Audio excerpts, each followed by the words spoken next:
मैं प्रधानमंत्री जी से विनम्रता पूर्वक निवेदन करूंगा कि वे इस सभा को अपने विचारों से अनुग्रहित करने की कृपा करें। माननीय प्रधानमंत्री जी।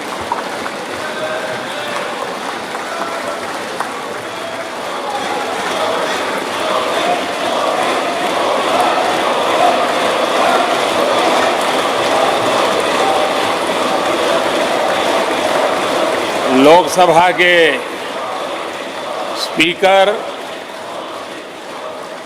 आदरणीय श्री ओम बिरला जी, राज्यसभा के उपसभापति श्री हरिवंश जी, माननीय सांसदगण, सभी वरिष्ठ जनप्रतिनिधि, विशिष्ट अतिथि, अन्य सभी महानुभाव और मेरे प्यारे देशवासियों,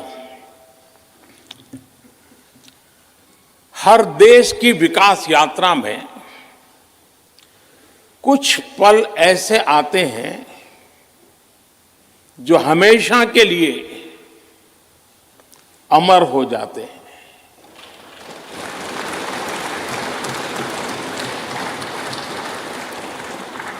कुछ तारीखें समय के ललाट पर इतिहास का अमिट हस्ताक्षर बन जाती है। आज 28 मई 2023 का ये दिन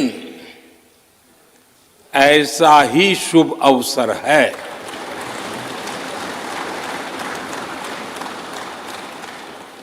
देश आजादी के 75 वर्ष होने पर अमृत महोत्सव मना रहा है। इस अमृत महोत्सव में भारत के लोगों ने अपने लोकतंत्र को संसद के इस नए भवन का उपहार दिया है।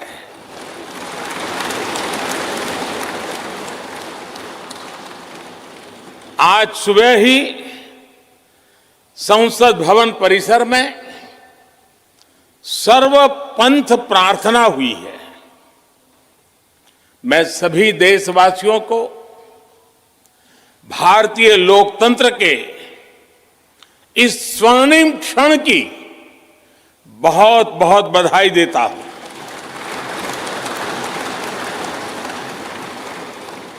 साथियों, ये सिर्फ एक भवन नहीं है, ये 140 करोड़ भारतवासियों की आकांक्षाओं और सपनों का प्रतिबिंब है।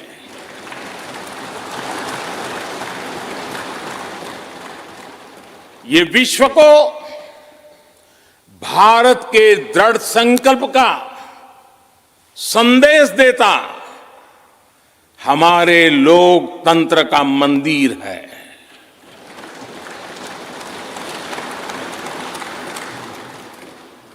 ये नया संसद भवन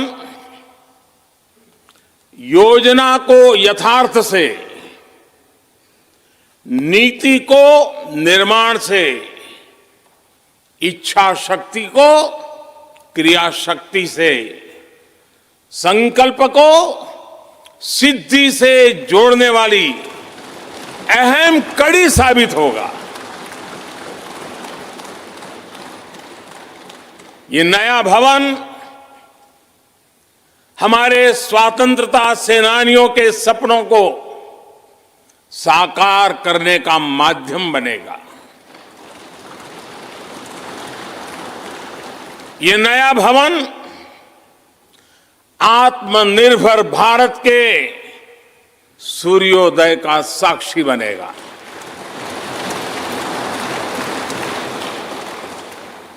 ये नया भवन विकसित भारत के संकल्पों की सिद्धि होते हुए देखेगा। ये नया भवन नूतन और पुरातन के सह अस्तित्व का भी आदर्श है। साथियों, नए रास्तों पर चलकर ही नए प्रतिमान गढ़े जाते हैं।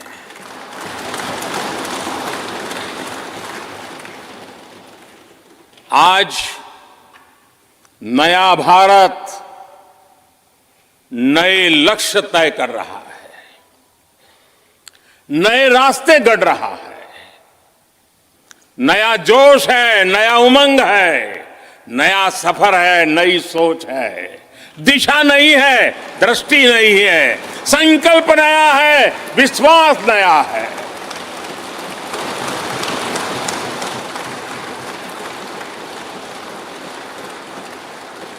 और आज फिर एक बार पूरा विश्व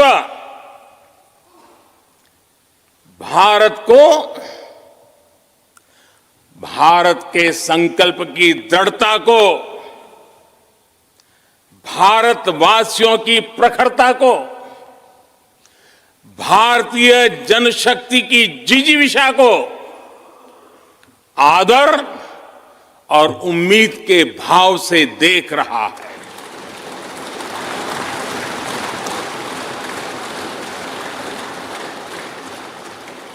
जब भारत आगे बढ़ता है तो विश्व आगे बढ़ता है।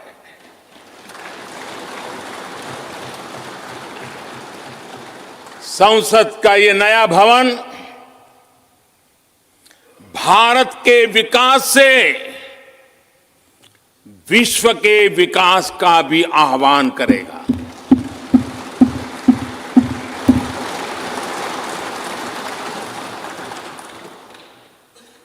साथियों, आज इस ऐतिहासिक अवसर पर कुछ देर पहले संसद की इस नई इमारत में पवित्र सेंगोल की भी स्थापना हुई है।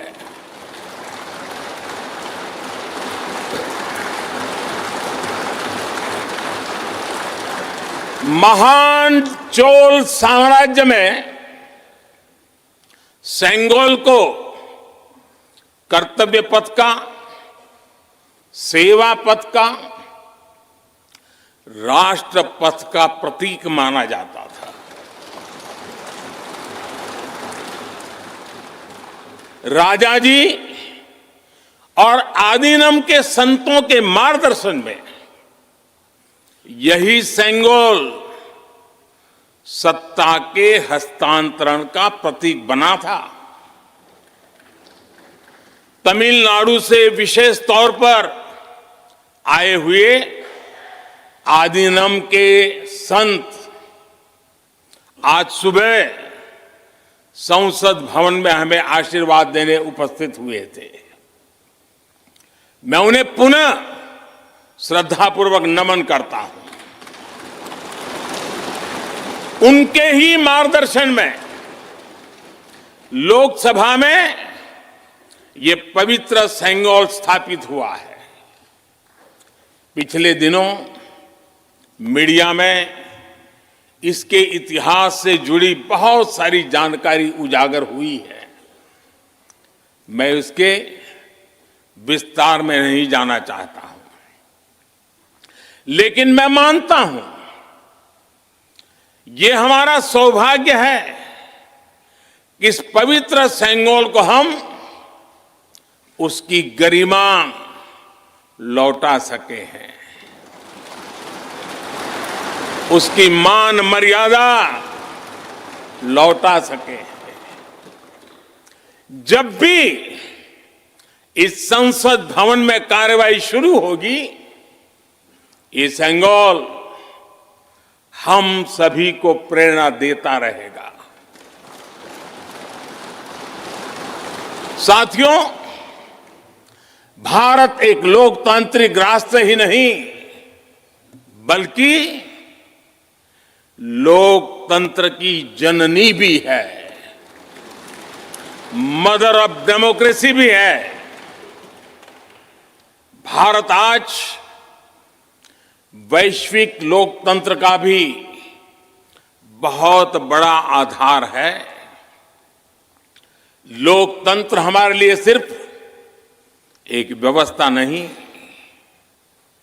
एक संस्कार है, एक विचार है, एक परंपरा है। हमारे वेद हमें सभाओं और समितियों के लोकतांत्रिक आदर्श सिखाते हैं। महाभारत जैसे ग्रंथों में गणों और गणतंत्रों की व्यवस्था का उल्लेख मिलता है। हमने वैशाली जैसे गणतंत्रों को जीकर दिखाया है। हमने भगवान बसवेश्वर के अनुभव मंटपा को अपना गौरव माना है। तमिलनाडु में मिला 900 ईस्वी का शिलालेख आज भी हर किसी को हैरान कर देता है। हमारा लोकतंत्र ही हमारी प्रेरणा है। हमारा संविधान ही हमारा संकल्प है। इस प्रेरणा, इस संकल्प की सबसे श्रेष्ठ प्रतिनिधि अगर कोई है तो यह हमारी संसद है। और यह संसद देश की जिस समृद्ध संस्कृति का प्रतिनिधित्व करती है, उसका उद्घोष करती है। शेते निपद्यमानस्य, शेते निपद्यमानस्य चराति चर्त भगः, चरैवेति चरैवेति चरैवेति। कहने का तात्पर्य, जो रुक जाता है उसका भाग्य भी रुक जाता है, लेकिन जो चलता रहता है उसी का भाग्य आगे बढ़ता है, बुलंदियों को छूता है। और इसलिए चलते रहो, चलते रहो। गुलामी के बाद हमारे भारत ने बहुत कुछ खोकर अपनी नई यात्रा शुरू की थी। वो यात्रा कितने ही उतार चढ़ावों से होते हुए, कितनी ही चुनौतियों को पार करते हुए आजादी के अमृत काल में प्रवेश कर चुकी है। आजादी का ये अमृत काल विरासत को सहेजते हुए विकास के नए आयाम गढ़ने का अमृत काल है। आजादी का ये अमृत काल देश को नई दिशा देने का अमृत काल है। आजादी का ये अमृत काल अनंत सपनों को, असंख्य आकांक्षाओं को पूरा करने का अमृत काल है। इस अमृत काल का आह्वान है, इस अमृत काल का आह्वान है मुक्त मातृभूमि को, मुक्त मातृभूमि को नवीन प्राण चाहिए। नवीन पर्व के लिए नवीन प्राण चाहिए। मुक्त गीत हो रहा, मुक्त गीत हो रहा नवीन राग चाहिए। नवीन पर्व के लिए नवीन प्राण चाहिए।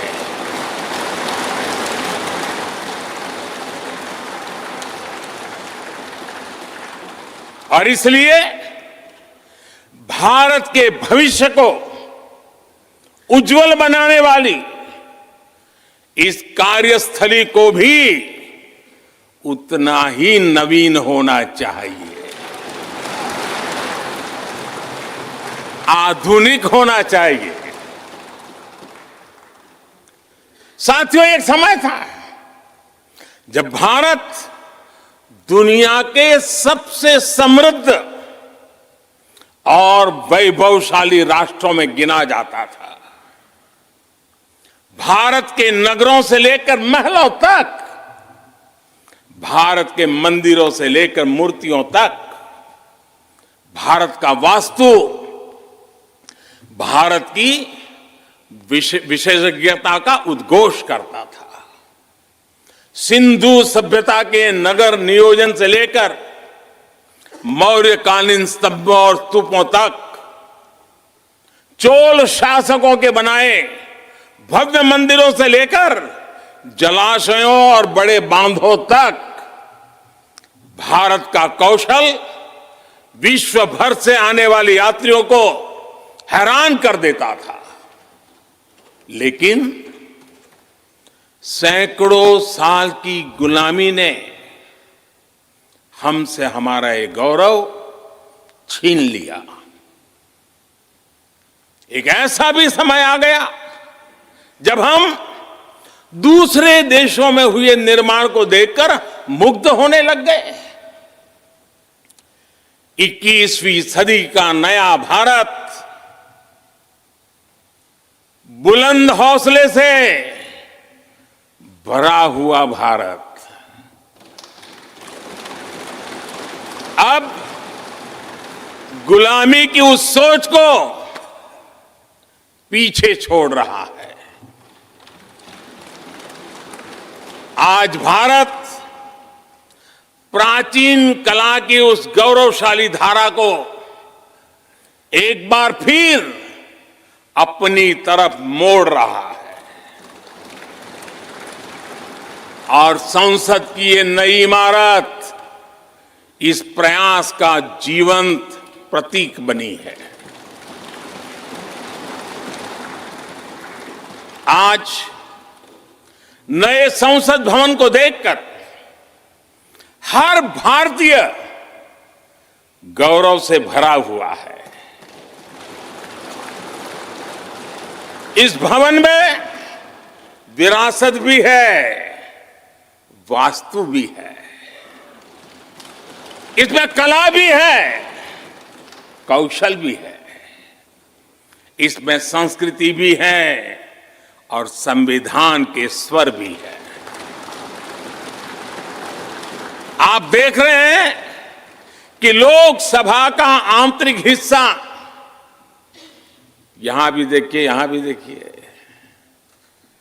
राष्ट्रीय पक्षी मोर पर आधारित है।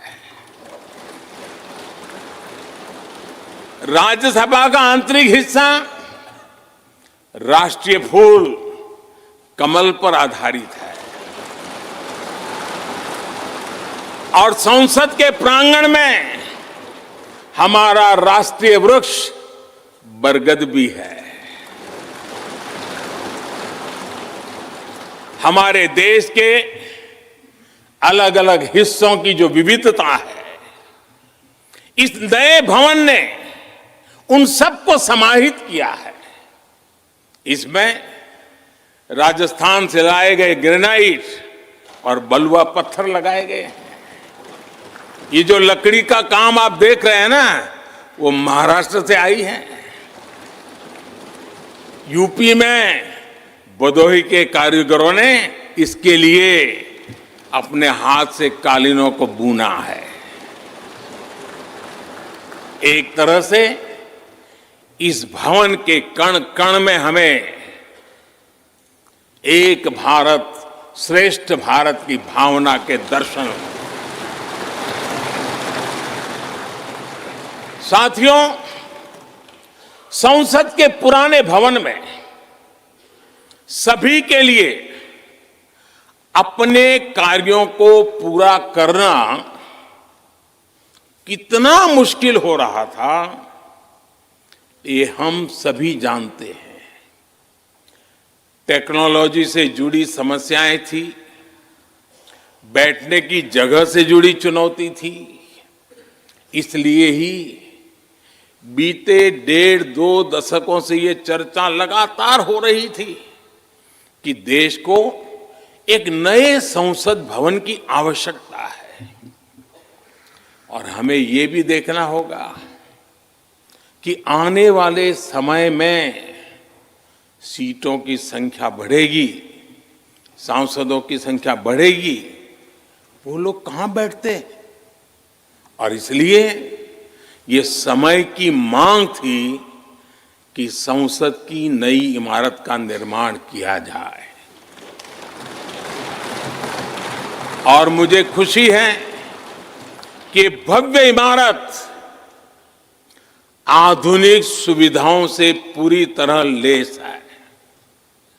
आप देख रहे हैं कि इस समय भी इस हॉल में सूरज का प्रकाश सीधे आ रहा है, बिजली कम से कम खर्च हो, हर तरफ लेटेस्ट टेक्नोलॉजी वाले गैजेट्स हों, इन सभी का इसमें पूरा ध्यान रखा गया है।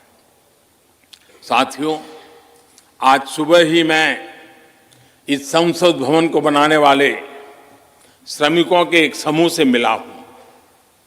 इस संसद भवन ने करीब 60,000 श्रमिकों को रोजगार देने का भी काम किया है।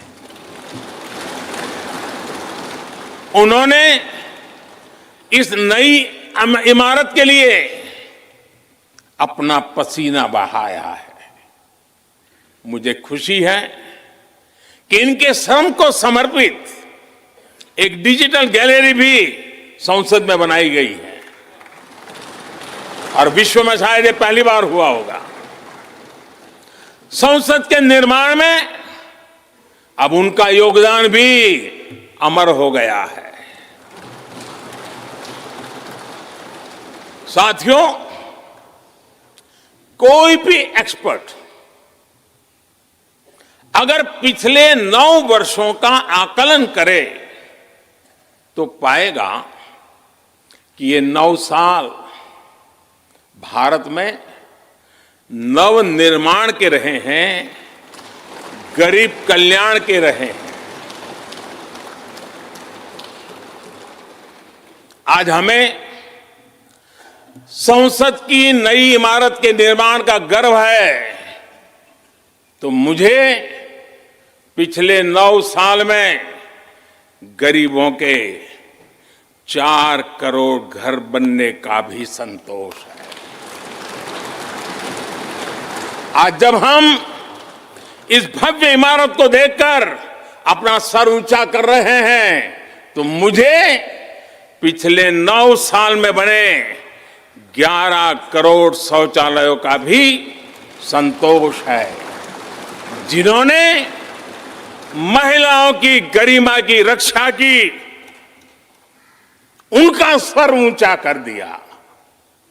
आज जब हम इस संसद भवन में सुविधाओं की बात कर रहे हैं, तो मुझे संतोष है कि पिछले 9 साल में हमने गांवों को जोड़ने के लिए 4 लाख किलोमीटर से भी ज्यादा सड़कों का निर्माण किया।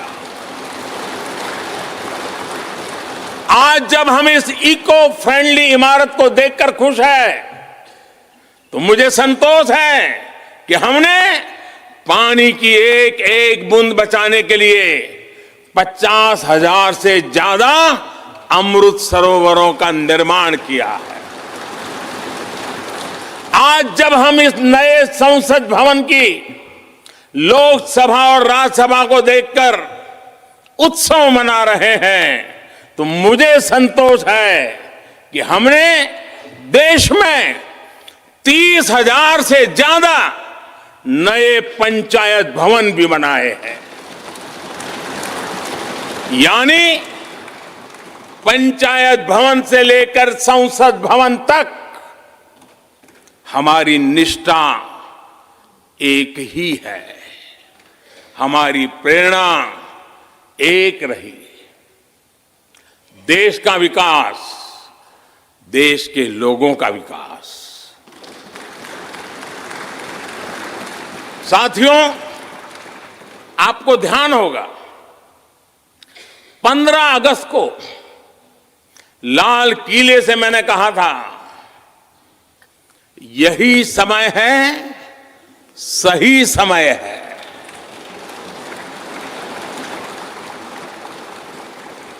हर देश के इतिहास में ऐसा समय आता है जब देश की चेतना नए सिरे से जागृत होती है।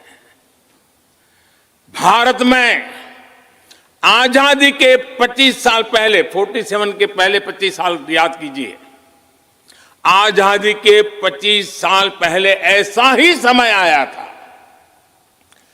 गांधी जी के असहयोग आंदोलन ने पूरे देश को एक विश्वास से भर दिया था।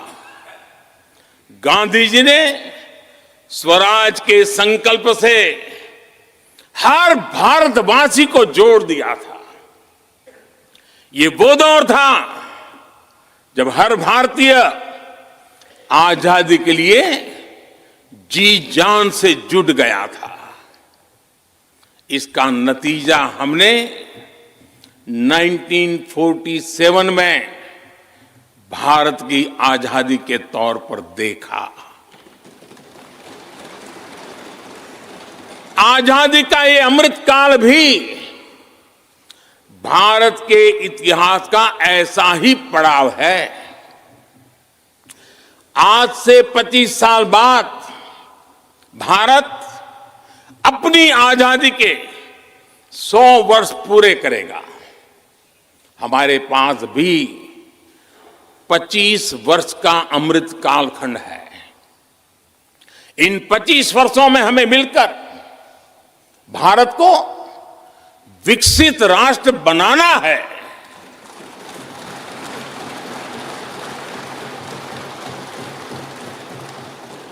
लक्ष्य बड़ा है, लक्ष्य कठिन भी है, लेकिन हर देशवासी को आज इसके लिए जी जान से जुटना ही है।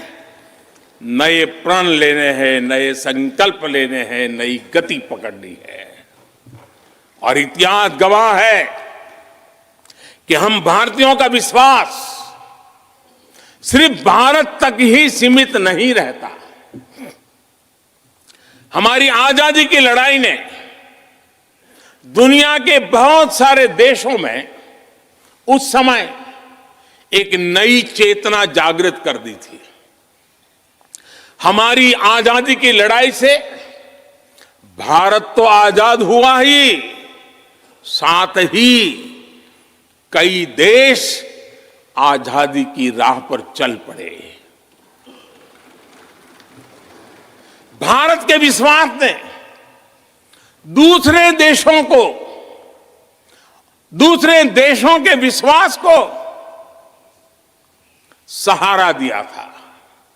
और इसलिए भारत जैसा विविधता से भरा देश, इतनी बड़ी आबादी वाला देश, इतनी सारी चुनौतियों से लड़ने वाला देश जब एक विश्वास के साथ आगे बढ़ता है तो इससे दुनिया के अनेक देशों को प्रेरणा भी मिलती है।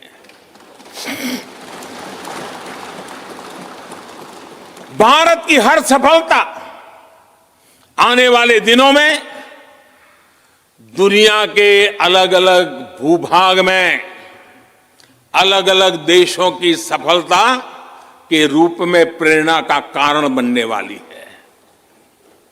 आज यदि भारत तेजी से गरीबी दूर करता है तो ये कई देशों को गरीबी से बाहर आने की प्रेरणा भी देता है।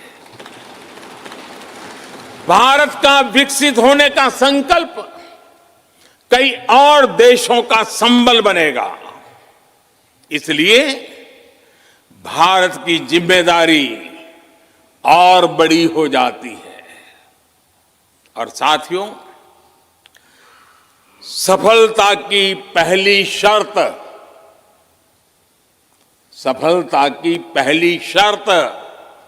सफल होने का विश्वास ही होती है। ये नया संसद भवन इस विश्वास को नई बुलंदी देने वाला है। ये विकसित भारत के निर्माण में हम सभी के लिए नई प्रेरणा बनेगा। ये संसद भवन हर भारतीय के कर्तव्य भाव को जागृत करेगा। मुझे विश्वास है इस संसद में जो जनप्रतिनिधि बैठेंगे वे नई प्रेरणा के साथ लोकतंत्र को नई दिशा देने का प्रयास करेंगे।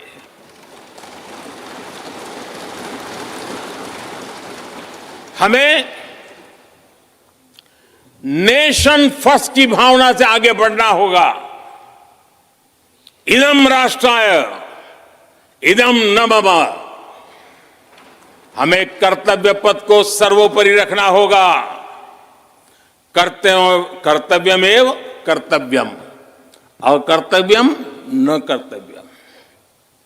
हमें अपने व्यवहार से उदाहरण प्रस्तुत करना होगा। यद यदाचरति श्रेष्ठ तत्देव इतरो जनः। हमें निरंतर खुद में सुधार करते रहना होगा। उद्धरेत आत्मना आत्मानानम। हमें अपने नए रास्ते खुद बनाने होंगे। अपदीवो भवः। हमें खुद को खपाना होगा, तपाना होगा। तपसो ही परम नास्ति तपसा बिंदते महत। हमें लोक कल्याण को ही अपना जीवन मंत्र बनाना होगा। लोकहितम मम करणीयम। जब संसद के इस नए भवन में हम अपने दायित्वों का ईमानदारी से निर्वहन करेंगे तो देशवासियों को भी नई प्रेरणा मिलेगी। साथियों, दुनिया के सबसे बड़े लोकतंत्र को यह नई संसद एक नई ऊर्जा और नई मजबूती प्रदान करेगी। हमारे श्रमिकों ने अपने पसीने से इस संसद भवन को इतना भव्य बना दिया है। अब हम सभी सांसदों का दायित्व है कि इसे अपने समर्पण से और ज्यादा दिव्य बनाएंगे।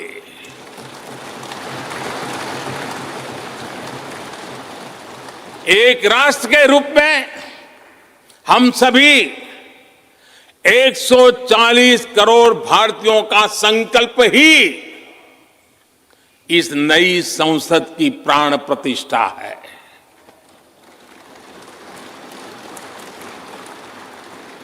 यहां होने वाला हर निर्णय आने वाली सदियों को सजाने संवारने वाला है।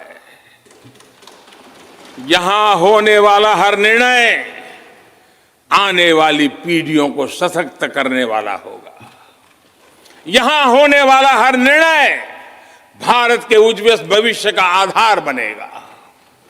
गरीब, दलित, पिछड़ा, आदिवासी, दिव्यांग समाज के हर वंचित परिवार के सशक्तिकरण का, वंचितों को वरीयता का रास्ता यहीं से गुजरता है। इस नए संसद भवन की हर ईंट, हर दीवार, इसका कण कण गरीब के कल्याण के लिए समर्पित है।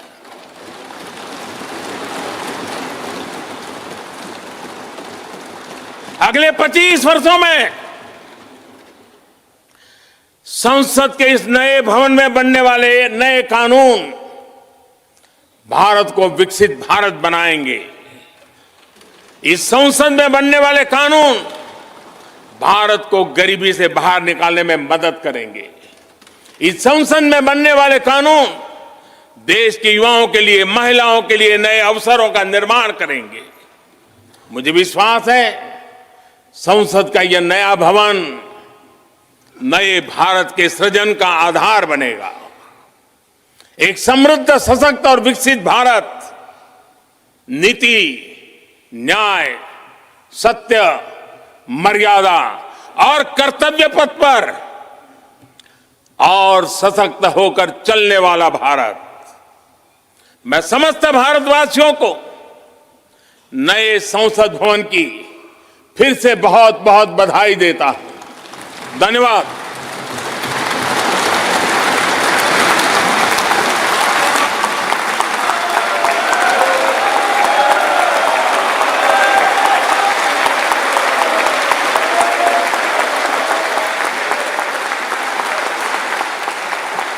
धन्यवाद माननीय प्रधानमंत्री जी। गणमान्य अतिथिगण, भारत की संसद के नवनिर्मित भवन के लोकार्पण का कार्यक्रम अब यहीं समाप्त होता है। आप सभी को इस ऐतिहासिक अवसर पर पधारने के लिए हृदय से धन्यवाद। नमस्कार। जय हिंद।